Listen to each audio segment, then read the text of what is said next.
cappuccino, or I want a latte, or I just want give me very minimal options and I am done. The second image, that is someone who would be very particular about the quantity of milk, quantity of coffee. I want a double, I want a single, I want to add chocolate, I want to add a hazelnut actions or multiple customizations that I would like to do. And that's how I will design the interface for that person. So any product that you see,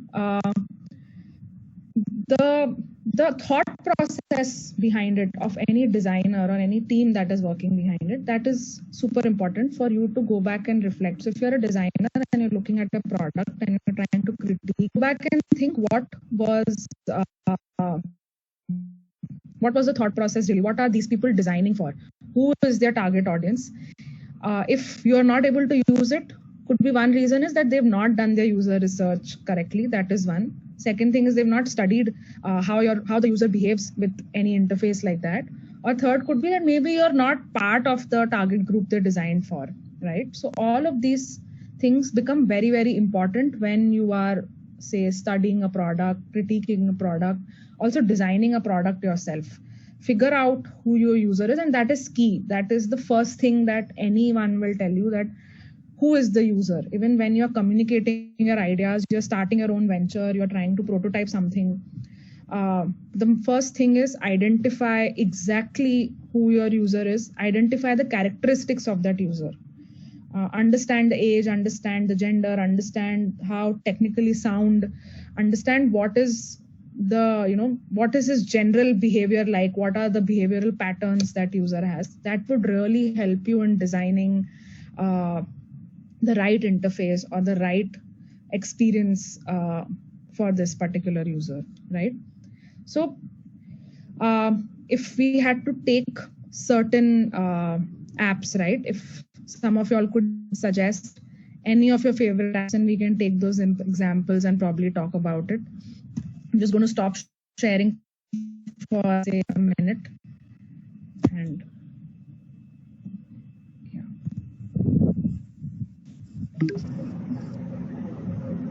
Instagram. Sorry? Instagram, yeah. So what do you think is the flow that they're designing for, and who are their users? Okay. The user can be Gen Z and millennials. Most probably Gen Z and millennials. The age group. Okay. And okay, so they're saying generally the millennials. So are you saying that younger kids don't use? Generation Z and millennials. Generation Z and Generation Y. Okay, but do you think the older folks don't use Instagram, or are they able to use it? They do use, they are not that active. So maybe user are like the people who are that like. Okay, and if you have to take a particular task that you have to do, say you have to something on Instagram, right? What journey you are posting something on Instagram? I'll go to the story section, select the post button, upload my post, write down the caption, tag people, add the location, and just post. Okay, but do you always tag people, or do you tag it because it's given as an option there? If I feel like tagging people, if there are other people there, then I tag. It's not like necessarily I tag other pages or people. It depends on the post. But you're able to find things easily on the app? Basically, are you able to, were you able to find reels when they released reels? Were you able to find how to interact with their story feature? Yeah. Or did you need some help? Most of the time I just figure out myself. Okay.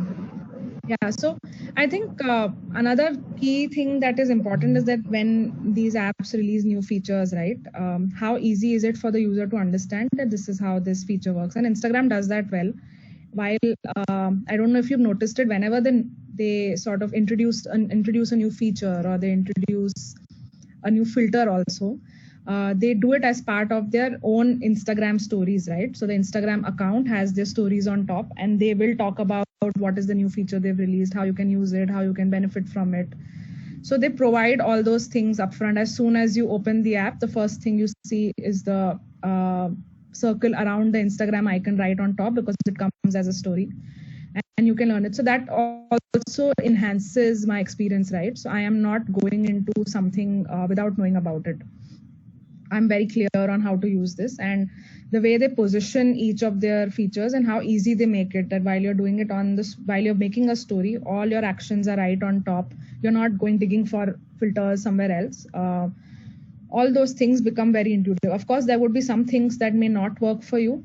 None of these solutions ever turn out to be perfect, but yeah, they if you see the way they go in depth to understand who their user is and how they would be able to use buttons on the top, buttons at the bottom, how they can find things. Their icons are also super intuitive. They don't need to write names under their icons, right, for you to understand what this particular icon will do. You know there is a plus, which means I can add something from here. You know there is a heart, so you can see the likes. So all of those things are, they always use things which are super intuitive. Let's take another app. Any other apps that come to your mind that you guys like using? Yeah, I think Uber is the best app. Can you hear me? Uber. What do you find good about Uber? I think this app is designed after complete research of users and all people.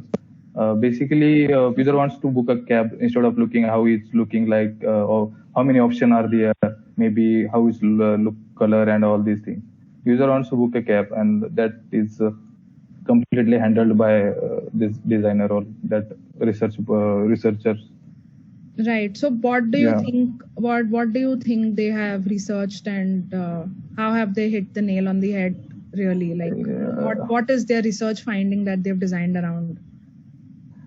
Basically, first when we open the app, user wants to book the app. Is maybe most of them is urgent basis, and when we click on the app, it will directly open to the destination or map. What is that we looking for?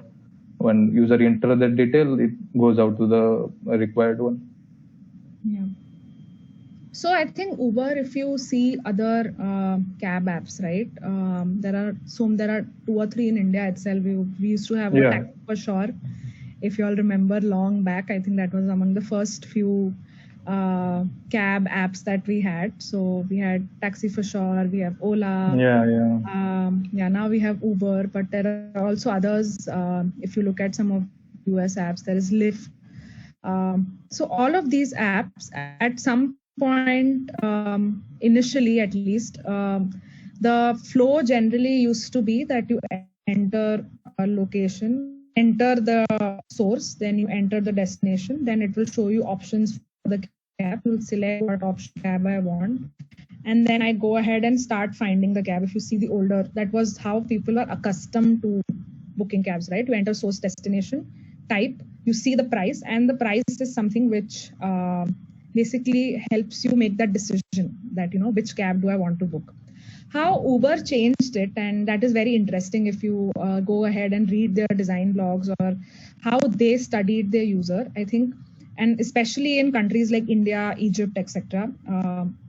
If you see their talks also by their designers, they talk about how important time is, right? To navigate through road streets which are full of traffic, how important time is, and that becomes very important as a deciding factor. At some point, even India, or at least the users who are using the app, have enough spending capacity to be able to disregard how much the price of that trip is, but see how quick the cab is reaching me and how much time it will take for me to reach my destination, because time is more important. And that's how they started adding all those details on their screen, right? So your location is already selected, so you've already skipped one step. So one step in the user journey is already eliminated because your current location is already pinned on the app.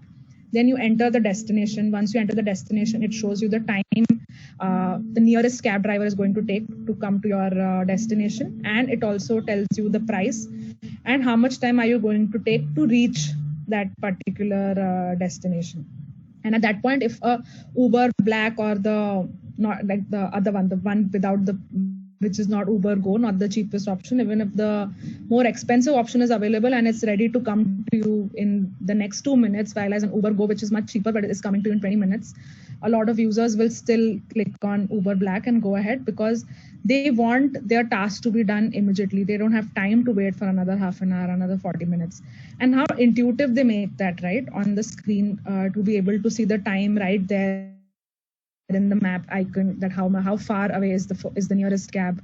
Talking about, you know, increasing the amount of trust in the app, because you're able to see the rating of the driver, so you're a little less hesitant. So these are all things that design can bring in. Of course, I'm not disregarding what the algorithm does or what the product thinking that has gone behind in that app, but these small visual cues can make a lot of difference for the user. Showing the time very nice and clear, showing the rating nice and clear for the driver. All of these things add a lot of comfort on the side of the user as well. We can go look at one last app before I go ahead. Any other app? Swiggy. What do you like about Swiggy? So we can also compare it with Zomato. I mean, Zomato in itself is also a very good and a very nicely designed app. But what I like in Swiggy better than Zomato is that it's compact and it doesn't like, you don't have to like scroll much to see a lot of the content. In Zomato, like it uses a lot of the space and you have to like scroll a lot to like look at information. And also like I like the colors that Swiggy like chooses, and also for their marketing I like it much better. Right. So I think you said 3 things which are great user needs that you pointed out. One was that I want to find food really quickly. As a user, I want to get to the right restaurant super quickly. So that is one need. The other is that how pleasant it looks to see. So when as soon as I see very nice looking colors, I feel like using the app. And the third being how well it is marketed. So how well is the user able to understand what this app is for, right? Or what can you find on this app? So marketing adds to that definitely. So I think something to take note of, finding the right user need, which somehow Swiggy has nailed. Although Zomato gives a lot of information about their particular restaurant, a lot more information than what Swiggy gives. But like we clearly see, someone who's ordering food, maybe for someone who's going out to eat, that information is super important. But for someone who's ordering food, I want to get to the right restaurant very quickly. I want to see more options faster so that I can make a decision.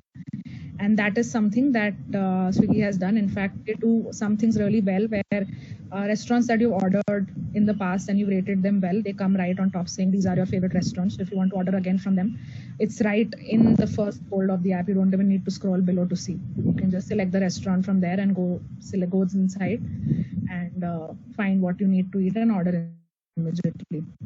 As far as the colors are concerned, hold that thought. We'll come to it. We will talk a lot about the visual principles today and tomorrow. So we'll talk about that in great detail. Cool. So I will share my screen again.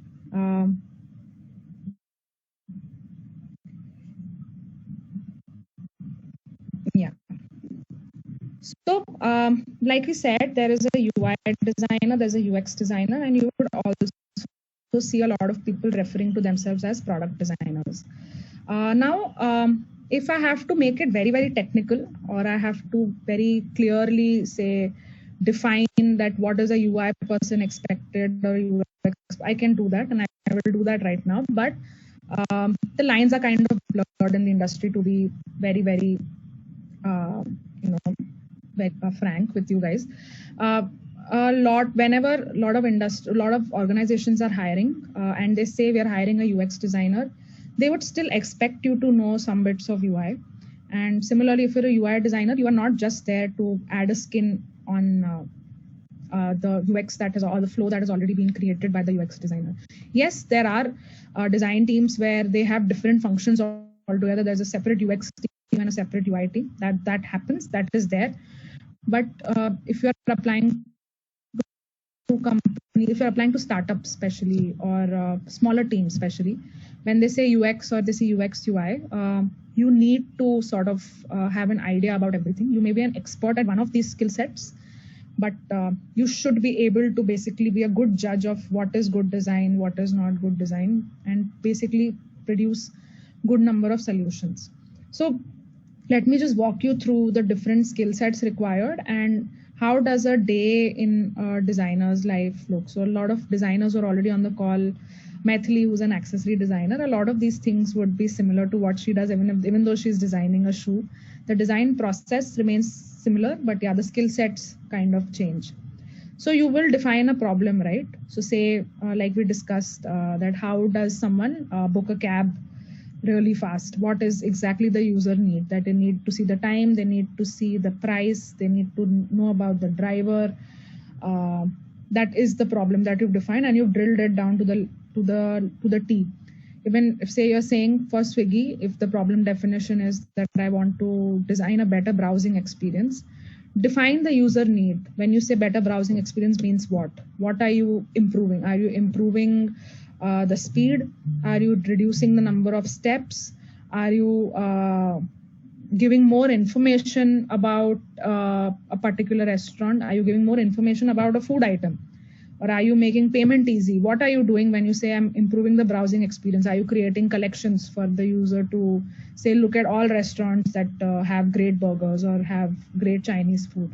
How are you improving the browsing experience? What exactly is the user looking for? So define the problem definition very clearly. Then comes the user research and the analysis part. Like I spoke about personas, right? There is a separate function altogether like this, which is known as UX researchers or user researchers. Some companies have teams just for research. But if you are a product designer as such, you should be able to do some of this research on your own. Now, by research, there could be multiple methods. I am not saying spend 3 months in doing research. Of course, some projects demand that.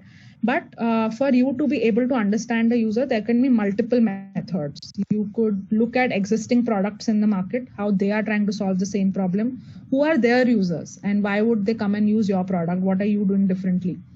Understand that part. So you could go and talk to a few of these people, right, to understand what their general journey is like. Say, for example, Dunzo, right? For a very long time, I don't think we knew we needed a service like this, a hyper local service like this, where you need a person to just come and pick up and drop things, right?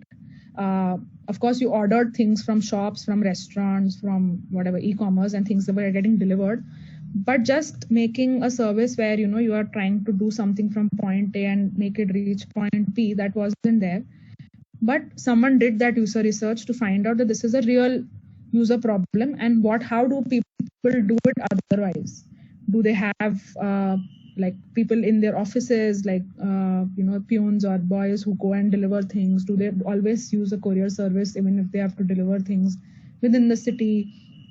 A lot of people would have, their tie-ups with drivers or, rickshawalas who would deliver things from point A to point B. So these were already existing problems and people were getting used to solving them. But how can we make it faster? So they have gone ahead and done that user research to find out this is the problem and they've built a product around it. I might also look at a lot of data, right, of how the market looks today. What are people doing? What is the percentage of users who might be looking to, say, order food? Now, if you see in the food market, there is a good percentage of users who are ordering, which had become much lesser last year once then the pandemic hit. So look at that data. So the research and analysis can be multiple such methods you can do. So secondary data, secondary analysis or secondary research is when you're not face to face with the user and not talking to that user directly. You are looking at other sources of information to get more knowledge about the person you're designing for. And the primary research would be when you're actually interacting with the user. So that could be showing existing apps to your user and seeing how they use it, shadowing your user, but there is the research method that way also that you follow or, go through sort of live the day with that particular person to see how he is going through his day. And this is very, very important in products which are very, very complex. So when you are creating very important dashboards, or people who are working in admins, in IT fields, right, where they have to see if the systems are running, not running, what is happening, and they need those alerts every now and then of whether things are running, not running. And so you need to know how their day looks like. So you shadow them, you interview them, hold group discussions to understand what are the perceptions of these people. So all of this would come under user research and analysis. Then once you have a clear understanding and you have sort of redefined your problem also based on whatever research and whatever results you've got from that process, you are creating user flows.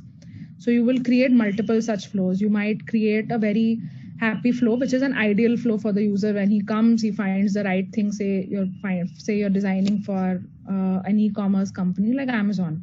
For them, the happy flow would be you come in, you search for what I'm looking for, see, say 10 or 12 such products, make it easy for that person to find the right product. He goes there, goes on the detail page, adds it to cart, checks out, does his payment, and the order is placed. That is the happy flow. Now, another flow or a different state of this flow would also be that, this person has come in from some ad that he saw on Facebook, and now he's looking at some other products, and from there he adds something else. He keeps going back and forth, and in the end he loses interest and his cart is just lying there and he's not paid for it.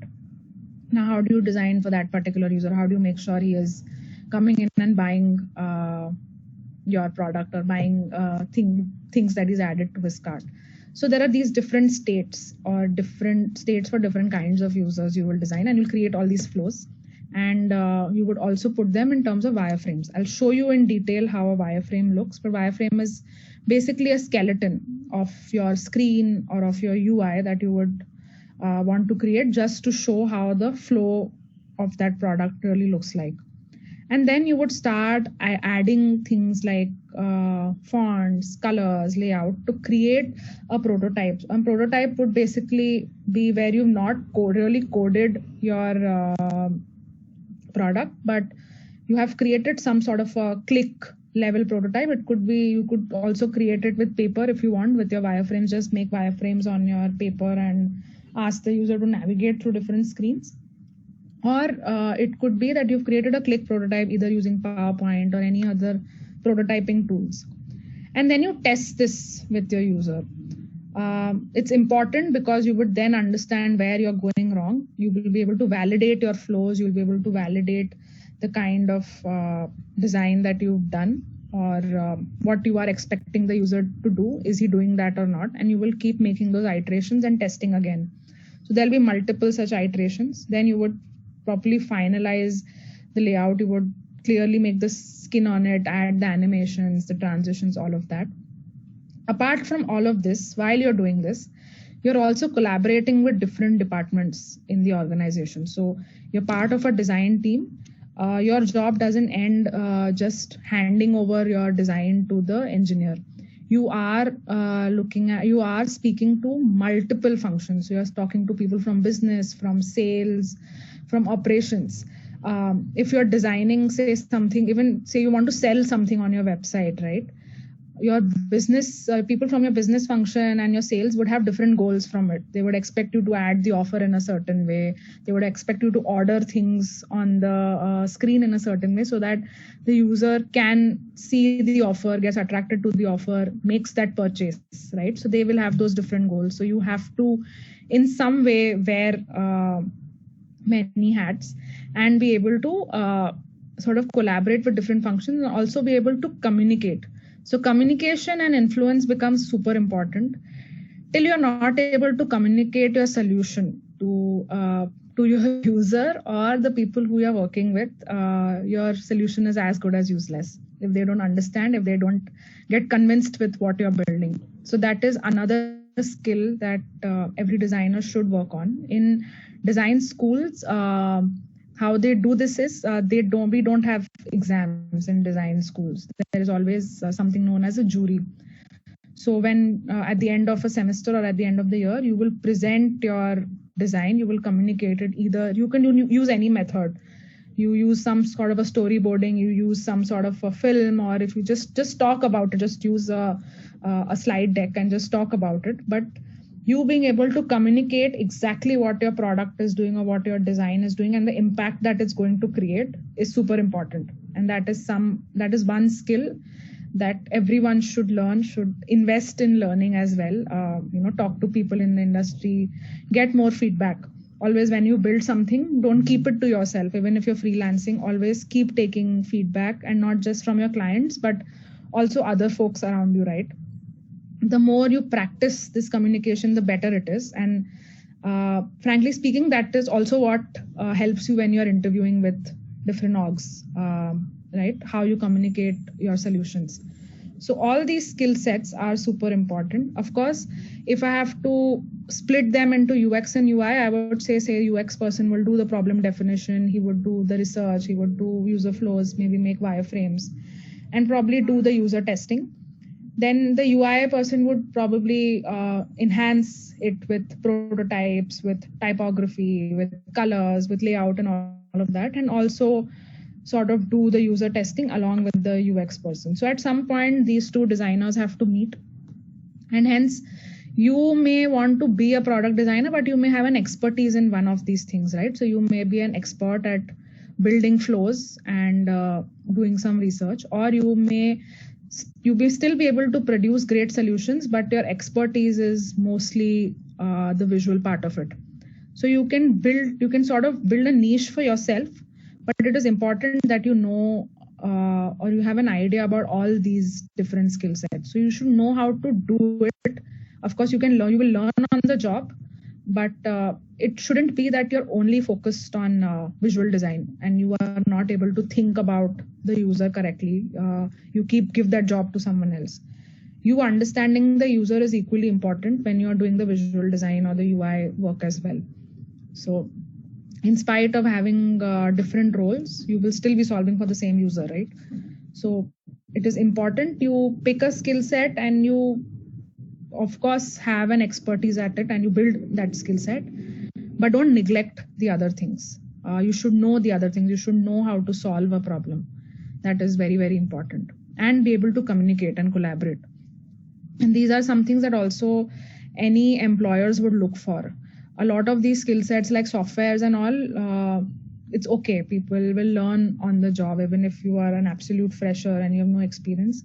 They're okay with, you learning these softwares or these tools on the job, but you being able to approach a problem correctly, or you being able to zero down who your user is, or building a basic flow and also communicating that becomes very, very important. That depth becomes super important for anyone to hire you as well. So yeah, when we say that, you need to wear many hats as a designer, of course you need to, but you can build a niche for yourself. You can have expertise at one of these things. But always understand that when you are designing something, be able to think from the user's perspective and say what is good and what is not. You may not be able to create the best looking ones, best looking interfaces or the best looking UI. You may not be able to do that. But when you look at two different screens, you should be able to at least judge, okay, this looks better and this is more intuitive than the first one. So you should be able to do that in some way. Also, this comic is by another designer known as Pablo Stanley, who works in InVision. If you guys have not heard of him, you should go and read his blogs.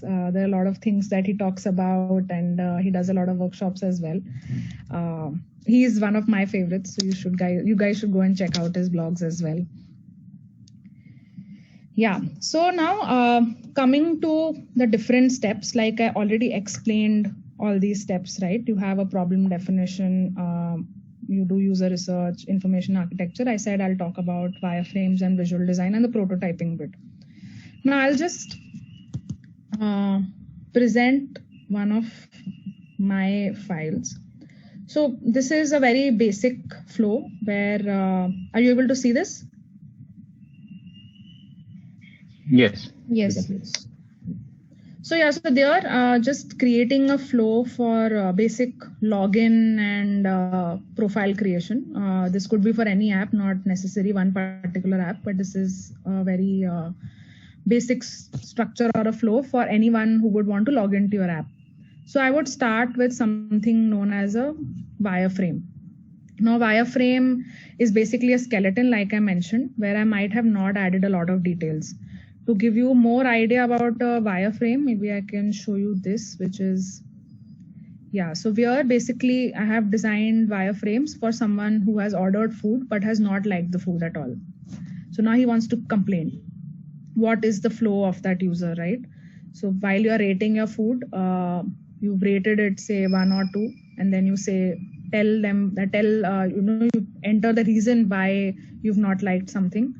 Or you could also directly call the customer support.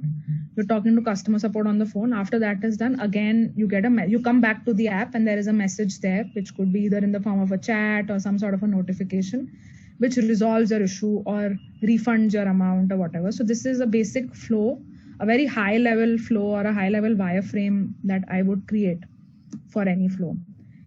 And once I start detailing it out, I would basically start adding some of these things. I would add visual cues, like I mentioned, right? How do I know when I look at the screen, I want to know that I'm rating food. I'm not rating the delivery boy. I'm not rating something else. So I'm showing food on the, just some sort of visual cue on the screen.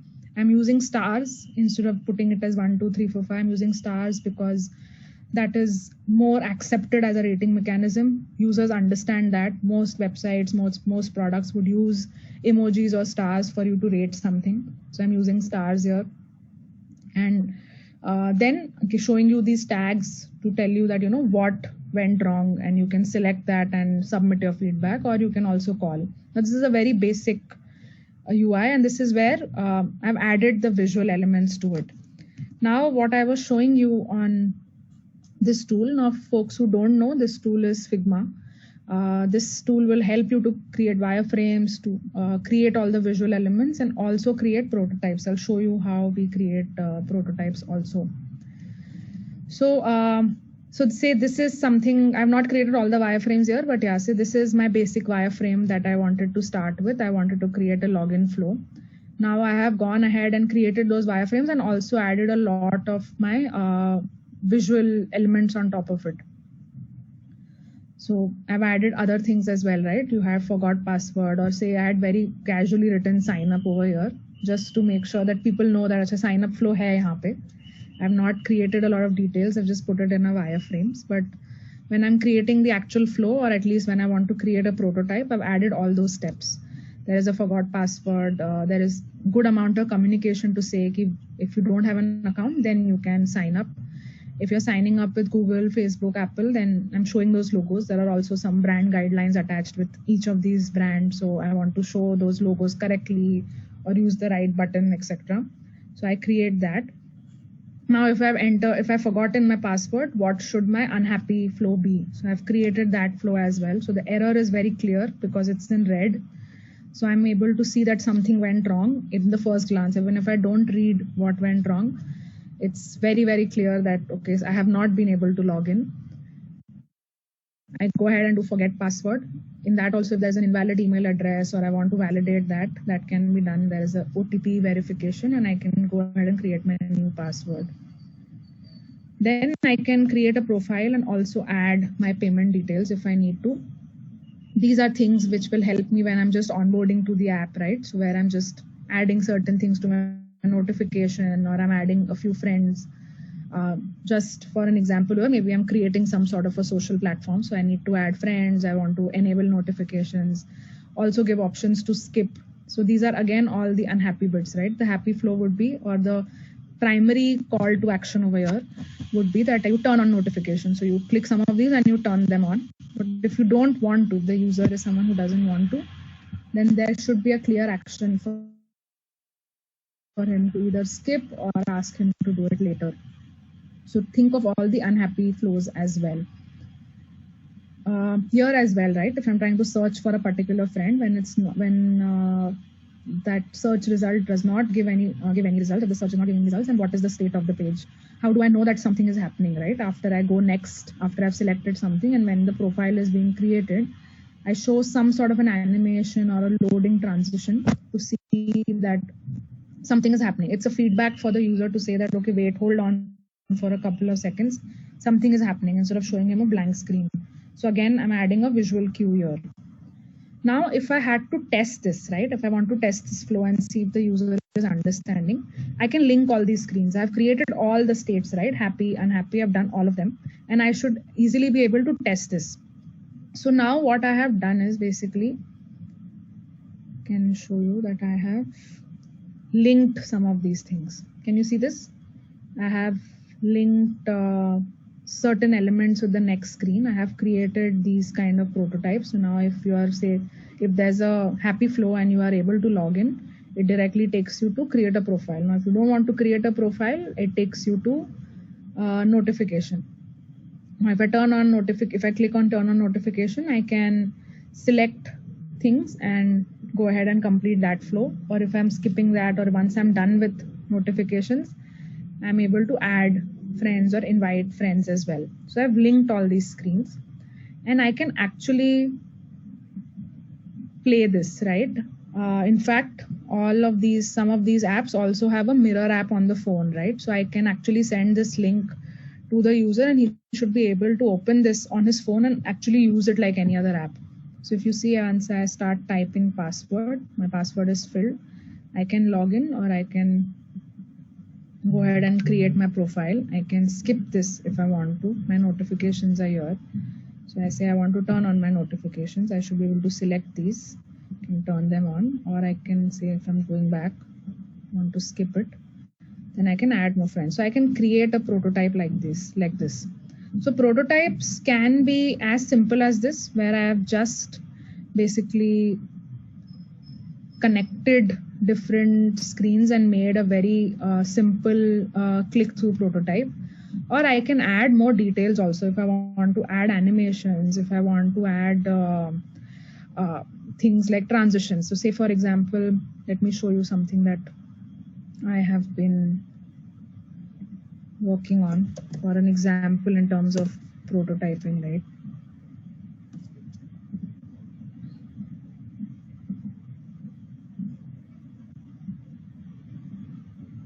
Right, so I had created some screens. This is something from my work as well. So essentially, I'm able to do this, and while I'm hovering on the screen or I've stopped interacting, things are animating away. If I click back, things come back. So I can create this level of prototyping as well and share it with my users. So the level of prototype can be different, and people build skills on these things, right? So there are designers who are also known as UX choreographers, who may do the basic flow design and all, but their expertise lies in motion design and animations and creating transitions and creating prototypes. So you can build all of these as well. There are folks who are very, very interested in coding as well, right? Or they are engineers by in terms of, they have the coding skills. So then they are able to code these as well. So you don't have a lot of backend and logic, which is already backing your prototype, but you're still able to in some way show a very, very working prototype with dummy data to the user. So the prototyping level can increase to however you want it to and how much ever time you have. And also depending on what you are trying to test. If you're just testing flows, then maybe a click-through prototype is fine. If you are testing interactions or you're seeing if the user is able to perceive things correctly, then that is more important, that you add those transitions. You see how the screens are moving, if he's able to get the right feedback. So depending on what you're testing, that's how it basically works. We're also sort of towards the end. So I'm going to take another 5 or 10 minutes for today and answer some questions after this. And then we can stop for today and leave some things for tomorrow. So like I showed you different tools, right? So what I used earlier was Figma. So Figma is generally used for wireframes for interface design, and you can also build click-through prototypes through it. There is also Sketch, which is very similar, although Sketch is only available on the Mac OS, but Figma would be available on both. It's a web-based platform, so it becomes easy, and you can do all these. You can learn or you can practice most of your work on Figma itself. Then for creating just click-through prototypes, if you want to add certain basic transitions, you can use InVision, you can use Marvel, which are again very simple to use, very, very easy to pick up. But you may not be able to add a lot of animations as such, like I showed you earlier on. Principle is and Framer, these are for creating high fidelity prototypes. High fidelity in the sense would be where you add more, the more real you make your prototype, more real in terms of how it would be once it is coded or built. That is the amount of fidelity you're adding to your prototype. So you can use Principle, which lets you add these kind of animations and lets you add these kind of micro interactions as well. Or there is Framer, which lets you just build the UI with some dummy data at the back. You don't need to have a very strong backend or a database behind, but you can build like the UI of the app and connect different screens. So these are certain tools which you can learn. I would strongly recommend that start with Figma, at least for beginners here on the group. Start with Figma. It really helps you do all the basic stuff if you're just starting out. Also, Figma has other things like community where you can pick up work that is done by others and build on it. So you can learn, you can see what others are doing as well. So Figma becomes very useful if you are starting off, and it's also not based on what laptop you have. You can be on a Windows system and still use Figma. Okay, so I'm coming to the last bit of today's session. So we spoke about some of the good apps, right? We spoke about Uber. I have a screenshot at the end. There is also Apple App Store, which is great to use. A lot of people talk very good things about Apple because it's created that kind of benchmark in design and in UI as such. So there's Apple, and then I've also put an Airbnb screenshot. Now I'm going to stop sharing and let's just talk about why do you think these apps look better than the other. You could use any other app, any other product like booking.com to book your stay, right? Why would Airbnb be preferred? You could use any other app to hail a cab as well. Why would you prefer Uber? What are the qualities that you see in these apps which make you use this or make you think that these are more usable or more easy to use? Because they are more trusted and easy to use. Why? What makes them more trusted? Because they have been in use for quite a time now. Okay, so but you're saying because they've been used by a lot of people, but why do you think they are used by people for that much time? Because it looks good. It seems like somebody has really worked on it seriously, thought about it, rather than just one thought like making money. It's been like somebody really wanted to create this app and wanted users to use that. We get that feeling when we use these mainstream apps as compared to something that has been put together by a couple of guys in a garage. Anyone else? Sorry. I also think one thing that it is not required any first to run those apps. Any layman can also use those apps and can book the ride. Got it. They are more user friendly as compared to other apps. Okay. So sorry, go ahead. Someone was saying something.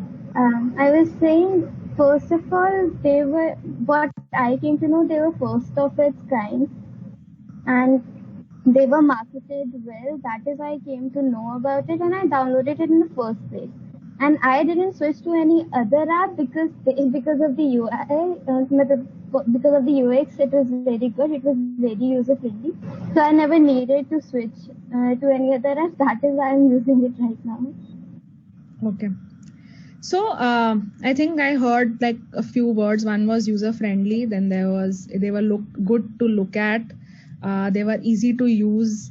So in terms when I'm listening to people over here in a group, generally the perception of people is that because they were first of their kind, people, or there were a lot of people already using it, the perception was such that the app is super usable. Now I'll also go back to one of the laws or one of the design principles that we call the aesthetic usability effect. So essentially the aesthetic usability effect says that users often perceive aesthetically pleasing design as the one that's more usable. So it's like your first impression, right? That if the first impression is great, or if the first impression makes you feel that this is very good to look at, or it is, even for that matter, forget using, when you have to download an app, right? If you are comparing two things to download, you would want to use one of them more because of how it is, how aesthetically pleasing it is. And that's why making it a little more usable, or at least the perception is that it is more user friendly. So I'm going to leave you with this thought today. We will talk about a lot of visual principles tomorrow. But what I want you to do is, tomorrow when you come for the session, come with 2 apps which do the same thing. Okay, 2 apps which do the exactly same thing, and we will discuss why one app is better than the other. Okay, so you have to come with examples of, and I'm not asking you to make anything or design anything. So let's just come back with examples of 2 apps which are doing exactly the same thing, and we can compare and contrast and see why someone is doing that better. It could be in terms of their flows, it could also be in terms of visuals. Okay. And yeah, I'll leave you with that today. We are already at 1 o'clock. So ma'am, can I say something? This is Vanya. Yeah. So आपके लिए ज़्यादा कुछ question बचा नहीं है, because like already most of the like question already like answered by somebody or somebody like Karan, Aditi, Vaibhav, they already answered some of the question. So if anybody has any queries, any questions, please you can ask her right now. Because you know chat box में सब answer ही मुझे मिल रहा है, question मुझे नहीं मिल रहा है. So if you, yeah. Hi ma'am, this is Keertan. I'm an intermediate designer, so I would like to know about, I was working under a project of my own on Swiggy. So I'm working it from almost 4 months. So if I complete the project in 1 year, can I add this time as this duration as an internship time? Are you working with the company or are you freelancing? No, on my own self. I'm implementing some idea on that. I need to make sure it works, and I'm doing some user research, and I'm going with the every flow of usability and to make how user feels and everything. Got it. So if you're not working with an organization or with a client, it won't add as work experience, but you can definitely add this project to your portfolio. So when you're applying to companies, every company would require to see your work. They would need you to have a design portfolio. So you can definitely add this to your portfolio. Okay. That will be of a lot of value. Yeah. Thank you. Okay, so I also have a question, please. Yeah. Like I'm working in a school and I'm teaching this subject, designing subject, to the students. So well, we are planning to start with the UX UI design also. Okay. So which software you will suggest me to start with? Like Adobe XD or one more which you have just now said about Figma. Yeah. So at this point, when I speak to some of the other designers in other organizations as well, most organizations are moving to Figma from Sketch or Adobe XD. In fact, I am myself moving my team. We are transitioning to Figma right now because we see a lot of value in it. And it's also all the new designers who join in, they find it easy to pick up. And it has a lot more features in terms of prototyping, in terms of sharing, communicating your ideas. It becomes much more easier on Figma. They're doing a really good job building that tool. So I would recommend Figma. Adobe XD is also having similar features, but it's not as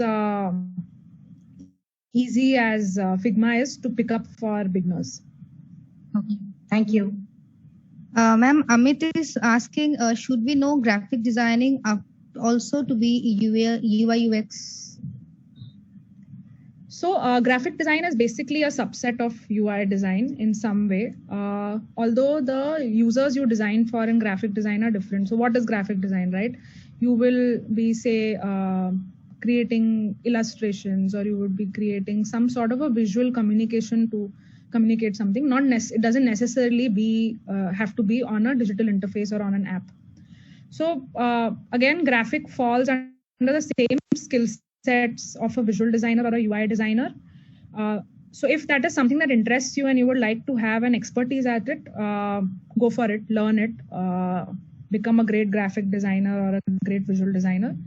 But if that is something that is not your interest and you just want to know about it, I would say learn the basics. That is good enough to get you started, and you can learn on the way then. I have a question. This is Mithun. Hi. So I have been working as a iOS engineer for like past 7 to 8 years. So I'm quite experienced in coding, but I always had this interest in designing, and that's why I'm attending this course. So my question is like, is there a potential to leverage my knowledge in coding so that I can slowly transition to a more design oriented role as compared to going more technical?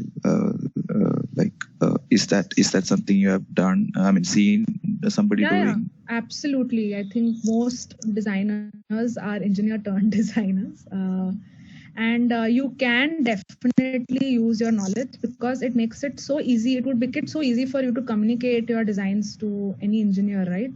Okay. And you will be able to keep that in mind, the feasibility of the designs while you're designing, because you know the technical aspect. Your collaboration with developers becomes much easier. Also, that would make you a great prototyper. So you would have to learn the basics of UX and UI, be able to create wireframes, be able to create mockups. But your skill set would definitely help you create great prototypes and do user testing or validate your designs with other users. So it would be like I spend some like 1-2 years building my portfolio by doing my own work, and then start really applying for jobs and stuff. Yes. Portfolio would become really important. Yeah. Okay, thank you. I have another question. Actually, I'm doing UI design for about 2 to 3 years now. But I'm struggling a lot because of I don't know any illustration skills. Yeah. Designers who have better illustration skills perform better than me. I think my design is not that intuitive when compared to the designers who know illustrations and so, how we can handle this. Yeah. So my suggestion would be you can go and look on the internet. There are so many illustrations and vectors available for you to use. You don't have to be an illustrator. There are a lot of free illustration websites, or they're called vector websites, right? So you can also, in fact, a great way to start would be you download these vectors from these websites. They could be paid or free, and you can edit them basis what you need for your UI, right? It's a great way to start and also start learning. Illustration is not just about the skill set. It would also be about what kind of style you're using, whether that style matches the branding of your app, also the colors that you use. That would take some time for you to learn. Give that time. Okay. But a great way to learn would be use something that is existing.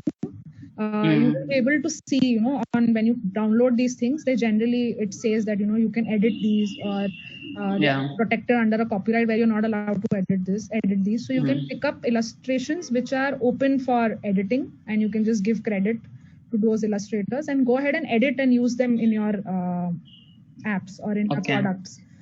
Yeah, actually, using the illustration is one thing, but I'm saying about including that small elements, like they are using some shadows, some kind of patterns, and that skill I'm lagging.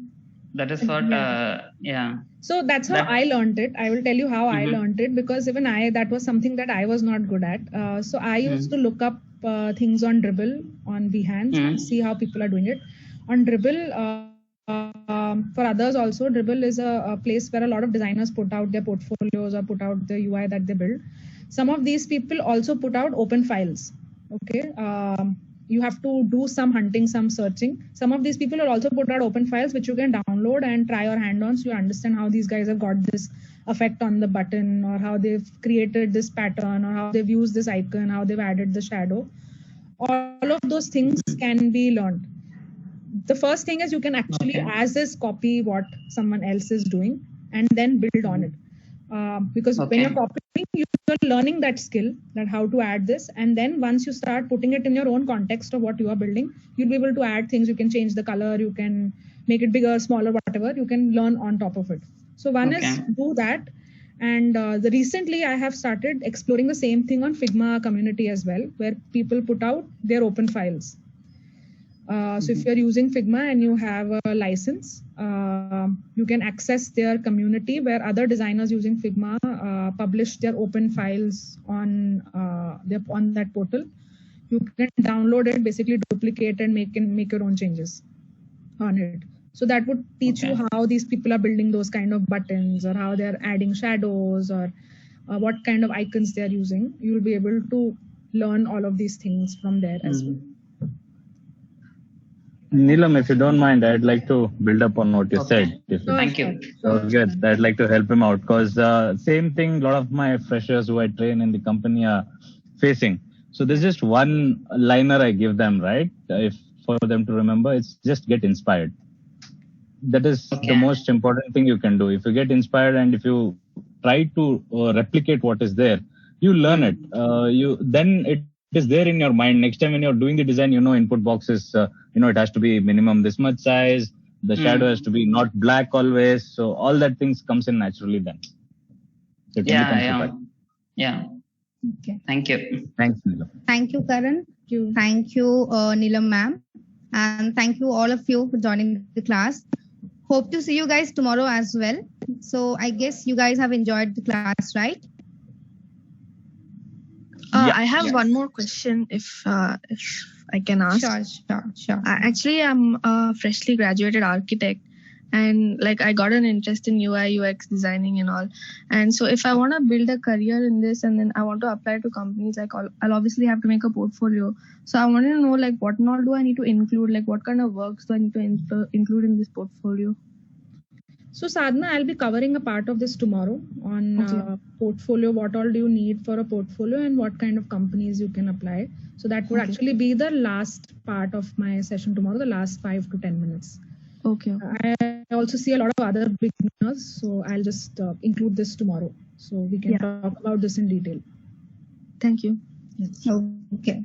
So that's it from our side. Thank you so much. See you all tomorrow as well. Okay. Thank you. Bye. Hope to see you all tomorrow. Thank you. Bye.